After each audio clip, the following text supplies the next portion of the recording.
Assalamualaikum Sobat Football United, ringan amatiran ala gue pagi ini sambil ngopi pagi. Gue tadi mampir di Vol Cafe di Setiabudi. Kopinya mantap, seruput dulu, bismillah. Kali ini gue ingin ngobrol ringan news update. Jadi semalam ketika gue bikin video, beberapa jam kemudian Fred here we go ke Fenerbahce. Fabrizio Romano mengatakan Fred ke Fenerbahce, here we go. Kesepakatan sudah diraih dengan Manchester United. Proposalnya sudah diterima dan sudah ada kesepakatan secara verbal. Fred juga sudah menyetujui kesepakatan personal ya dengan Fenerbahce dan akan traveling atau akan ke Turki, ke Istanbul untuk melakukan tes medikal. Ini berita eksklusif yang disampaikan oleh Fabrizio Romano. Wow, Fredinho. Fred pemain ini yang cukup lama menurut gue, termasuk bisa dibilang jajaran pemain senior ya di Manchester United. Akhirnya pemain Brazil ini berusia 30 tahun setelah 1, 2, 3, 4, 5 musim di Old Trafford yang ditransfer sekitar di angka 55 jutaan dari Shakhtar Donetsk di zamannya Jose Mourinho. Tapi pada saat itu tidak jelas sebenarnya siapa yang menginginkan. Di musim pertama di Manchester United dia hanya bermain sebanyak 17 kali. Dan penampilan Fred di Liga maksud gue ya musim lalu itu adalah yang terbanyak sepanjang dia memperkuat Manchester United dengan 35 penampilan, baik itu secara starter ataupun sebagai pemain pengganti. Gua melihat Fred banyak keterbatasan, tapi yang luar biasa dari Fred ini adalah semangat juang, karakter, mental. Bagaimana Fred ini tidak menyerah dengan keadaan. Di zaman Jose Mourinho dia tidak banyak diberikan kesempatan ya, karena itu tadi tidak jelas sebenarnya siapa yang menginginkan Fred datang. Tapi dia terus tidak jatuh, berjuang terus. Di zamannya Ole Gunnar Solskjaer perlahan demi perlahan diberikan tempat di sana. Tentu saja ada duet dengan Scott McTominay yang pada saat itu dikenal dengan McFred ya kan. Lini tengah Manchester United banyak dikeluhkan, dikatakan oleh banyak media, pendapat juga dari para komentator, pundit mengatakan Manchester United ini lini tengahnya nggak banget.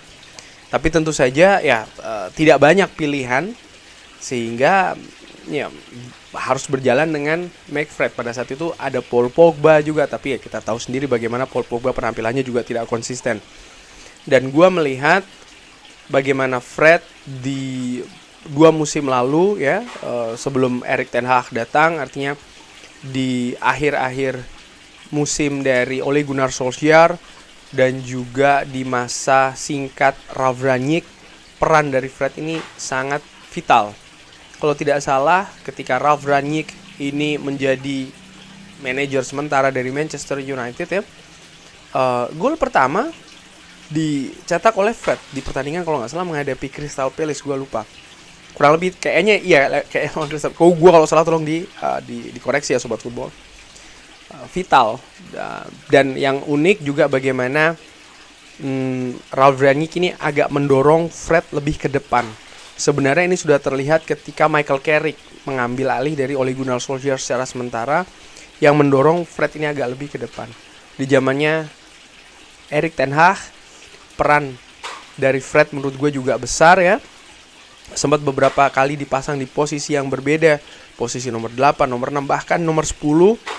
Perannya menurut gue juga sangat krusial ketika Manchester United menghadapi Manchester City, dan juga ketika menghadapi tim yang memiliki gelandang kreatif yang berbahaya, Barcelona contohnya, Frenkie de Jong. Gue melihat bagaimana Fred ini punya fungsi yang digunakan oleh Erik ten Hag untuk mengawal dengan tujuan untuk mematikan ya gelandang-gelandang seperti kayak Kevin De Bruyne, yang menurut gue Fred secara sukses melakukannya, baik itu ketika menang di Old Trafford dan juga ketika kalah di partai final Piala FA.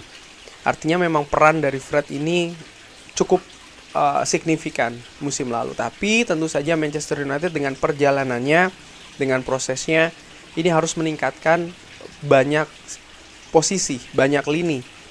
Dan setelah lini belakang yang menjadi konsentrasi besar dari Erik ten Hag musim lalu untuk diperkuat, musim ini nampaknya lini tengah selain juga lini depan dan juga posisi kiper berusaha untuk dioperasi dalam tanda kutip oleh Erik ten Hag, berusaha untuk disembuhkan, berusaha untuk ditingkatkan kualitas.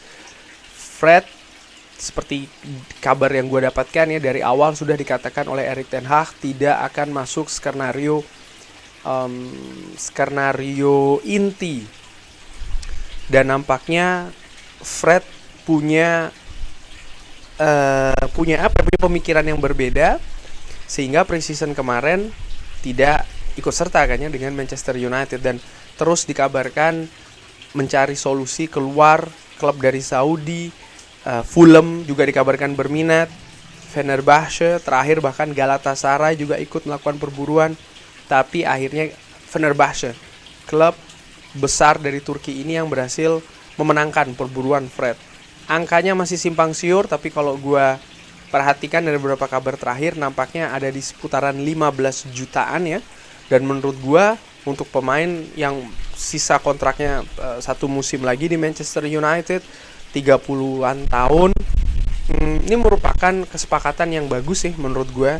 Tentu saja Manchester United ketika mendatangkan Fred juga harganya sangat tinggi ya kan, sekitar 55 juta. Jangan lupa di saat itu ada sosok yang namanya Ed Woodward.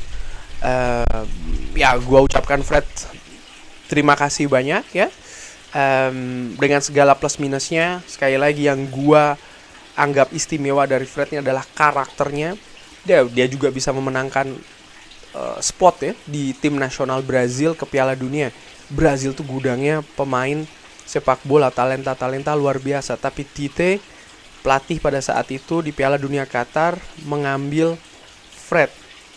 Menurut gue karena dia melihat ada sesuatu yang cocok nih dari Fred dengan skemanya, baik itu tenis maupun juga non tenis, sehingga diambillah Fred bermain di turnamen terbesar di sepak bola, yaitu adalah Piala Dunia. Sekali lagi gue tahu ada pendapat Fred tidak punya visi dan lain-lain. Memang mungkin atribut dia bukan pemain yang dengan visi. Tentu saja tidak fair menurut gue secara dengan amatiran kalau membandingkan Fred dengan Frenkie de Jong, dengan Kevin De Bruyne, karena memang karakternya, tekniknya, tipe permainannya itu berbeda. Tapi dia juga bisa dimanfaatkan ke hal-hal lainnya, seperti menjaga pemain lawan yang mungkin Kevin De Bruyne ataupun Frenkie de Jong tidak bisa melakukannya sebaik Fred mungkin ya secara dengan amatiran. Tapi ya sekali lagi menurut gue memang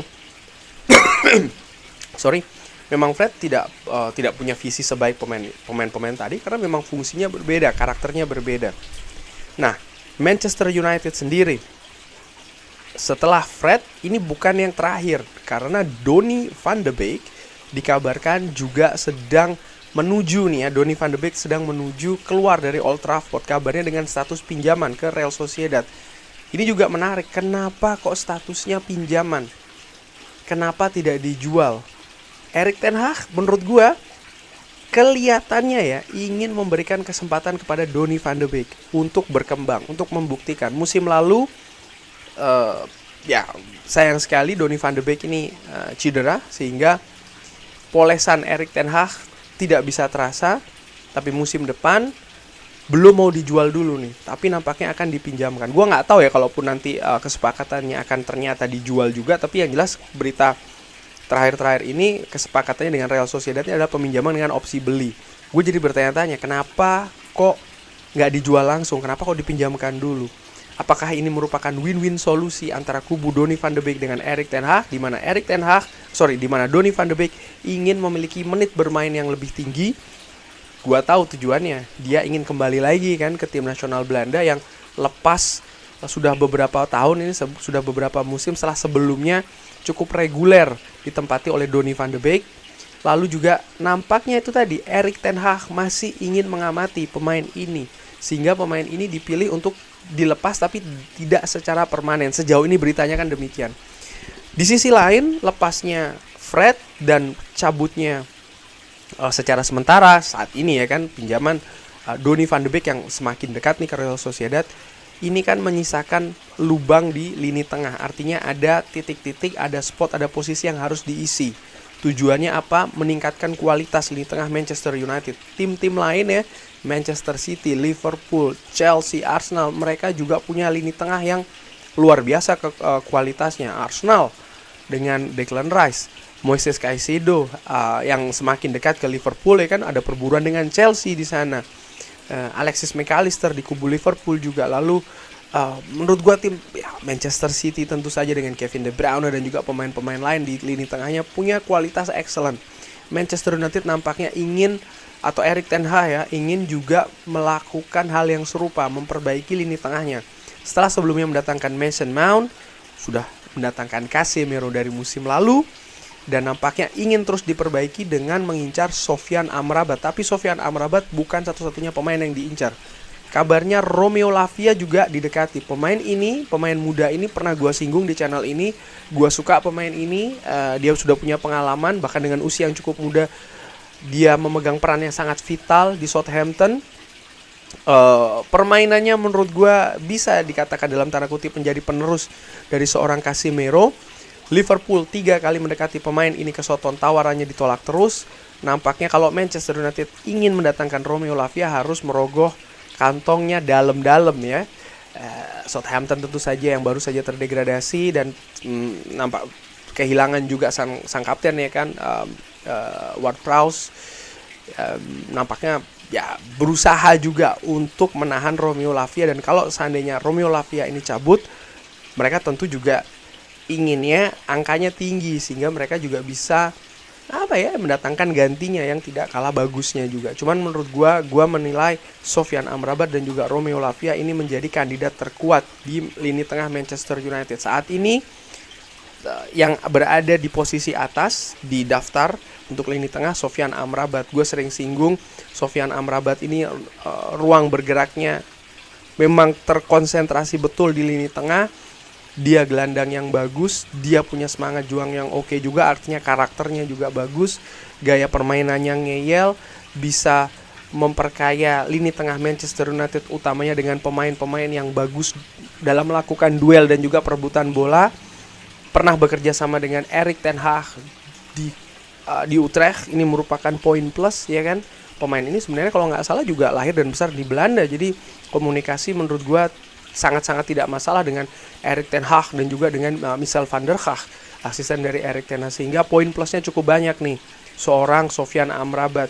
Belum ada kesepakatan atau belum ada tawaran yang resmi yang dilayangkan ke Fiorentina, tapi sang pemain dikabarkan sudah setuju untuk ke Manchester United. Dan kalau memang betul datang, maka dalam 2 musim, seandainya memang betul datang ya, maka Erik ten Hag praktis sudah mendatangkan sosok pemain sekaliber Casemiro, Mason Mount, dan juga Sofyan Amrabat. 3 pemain pilar menurut gue, pemain penting di lini tengah dengan karakter dan peran yang berbeda-beda. Dan ini yang membuat gue tidak sabar ya bagaimana melihat Manchester United musim depan dan musim depannya lagi. Kurang lebih demikian, terima kasih sudah menyaksikan. Jangan lupa like, subscribe, sehat-sehat selalu. Kalau ada komentar lain seperti biasa bisa drop di kolom. Jangan lupa like, subscribe sekali lagi. Wassalamualaikum warahmatullahi wabarakatuh.